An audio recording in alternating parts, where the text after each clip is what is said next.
It would have been easy for this man to meet the urgent expectations of others. He could have had a career at the university filled with many good things, but had he not discerned both the real needs and his own unique capacities and carried out the vision he developed, he, he would never have achieved the best for him, the faculty, or the college. What is best for you? What keeps you from giving those best things the time and energy you want to give them? Are too many good things getting in the way? For many people, they are, and the result is the unsettling feeling that they are not putting first things first in their lives. The clock and the compass. Our struggle to put first things first can be characterized by the contrast between two powerful tools that direct us, the clock and the compass. The clock represents our commitments, appointments, schedules, goals, activities, what we do with, and how we manage our time. The compass represents our vision, values, principles, mission, conscience, direction, what we feel is important, and how we lead our lives. The struggle comes when we sense a gap between the clock and the compass, when what we do doesn't contribute to what is most important in our lives. For some of us, the pain of the gap is intense. We can't seem to walk or talk. We feel trapped, controlled by other people or situations. We're always responding to crises.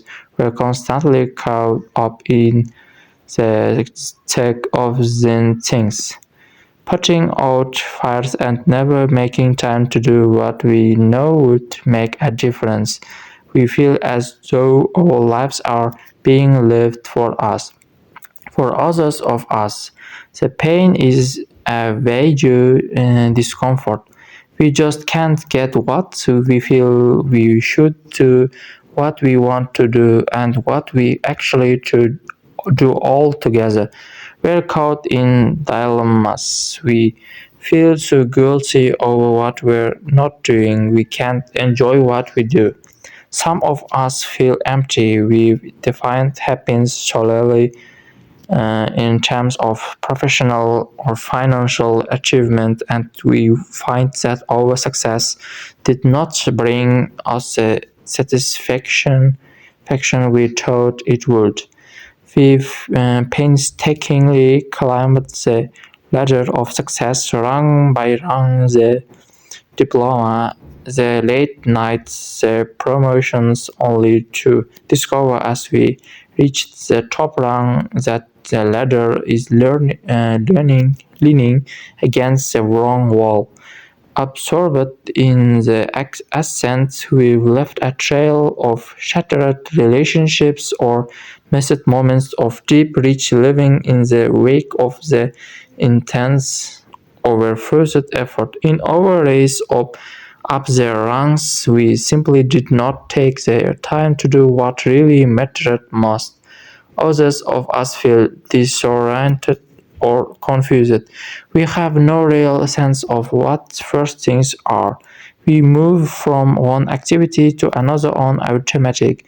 Life is mechanical. On once in a while, we wonder if there's any meaning in our doing.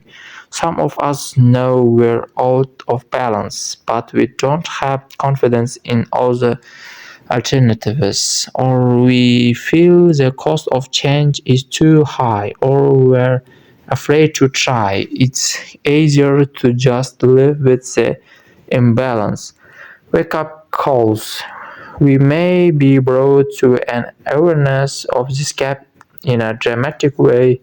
A loved one dies, suddenly she's gone, and we see the stark reality of what could have been but wasn't because we were too busy climbing the ladder of success to cherish and nurture a deeply satisfying relationship.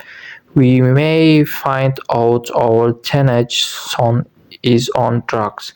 Pictures flood our minds, times we could have spent through the years doing things together, sharing, building the relationship, but didn't because we were too busy earning a living, making the right connections, or simply reading the newspaper.